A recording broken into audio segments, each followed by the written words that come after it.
राजस्थान मेरी जान जीवन हुआ यहाँ आसान, राजस्थान मेरी जान जीवन हुआ यहाँ आसान। गैस सिलेंडर मिल रहा सस्ता, खुल रहा है बचत का रास्ता, महंगाई से मिल रही राहत, है जीवन में बढ़त की चाहत।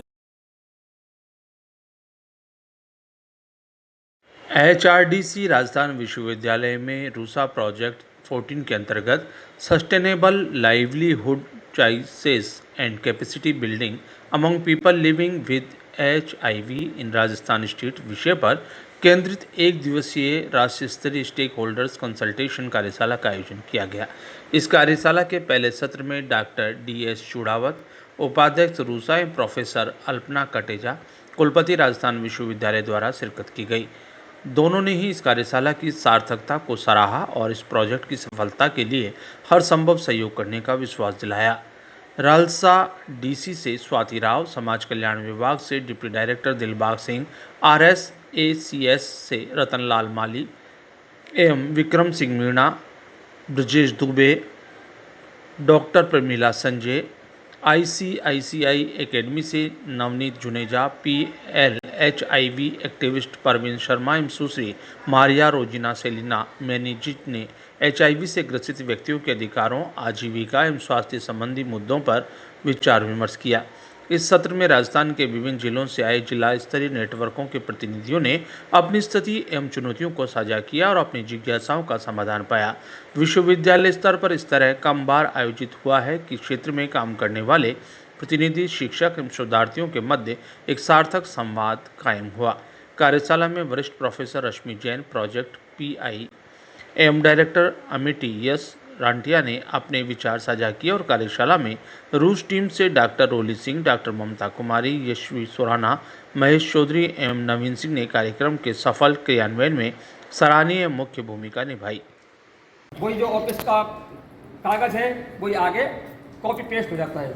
तो सर मेरा आपसे एक बहुत निवेदन है कि अगर आप इस स्तर पर सक्षम हो तो आप विभाग से ये कहें, अपने यहाँ से डायरेक्टर से कहें कि हमें किसी भी PLHI की गोपनीयता भंग नहीं करनी है, ना ही हमें किसी स्कूल को ये लिख के देना है कि आप उसका सत्यापन कराओ।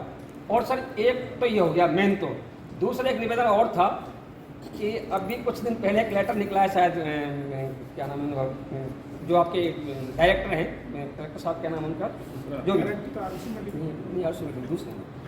देखिए मैं आपकी पहली क्वेश्चन का जी रिप्लाई कर देता हूँ कि अभी तो ये कर दिया कि जिन बच्चों का फिजिकल रजिस्टर होना है उनको हमने ऑनलाइन किया है और उस साला दर्पण से वो उनको जोड़ दिया है। उनको अभी किसी की जाने की, जो बच्चे स्कूल गोएंगे उनका साला दर्पण से अपने आप फिजिकल वेरिफिकेशन होता है। अगर आप नहीं आप हो रहे हैं, आप इस बात मेरे 3 बच्चे एक मिनट। अभी नंबर 1। दूसरा, जो विडो पेंशनर्स हैं या जो पेंशनर्स हैं जो भी, उनको हमने जो हमारा SSB पोर्टल है उससे लिंक कर दिया है। जो भी पेंशनर है उनका भी पालनहार का वेरिफिकेशन है वो ऑटोमेटिक इससे हो रहा है। इसलिए हो सकता है कुछ टेक्निकल प्रॉब्लम्स आ सकती है, लेकिन इस पर काम हो गया। आपका परिचय?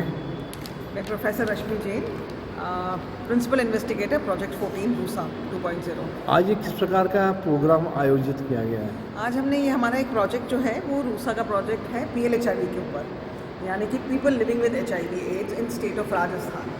तो इन लोगों के साथ में हम लाइवलीहुड की बात करने के लिए यहाँ पर एकत्रित हुए हैं कि किस तरह से इनको कौशल वर्धन कैसे किया जाए, इनका कैपेसिटी बिल्डिंग कैसे हो।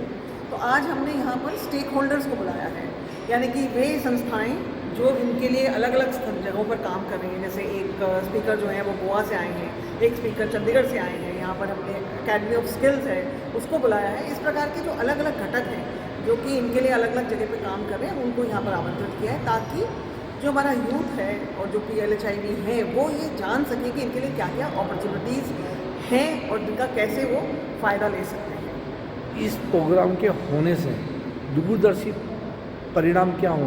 जी देखिए, आप जानते हैं कि हम भारत में डेमोग्राफिक डिविडेंड की बात करते हैं कि हमारी जो पॉपुलेशन है वो 35% पॉपुलेशन हमारी युवा है, 35% 35 वर्ष के नीचे है। अब ये जो पॉपुलेशन है ये तभी डेमोग्राफिक डिविडेंड में बदल सकती है जब इनमें कौशल वर्धन किया जाए।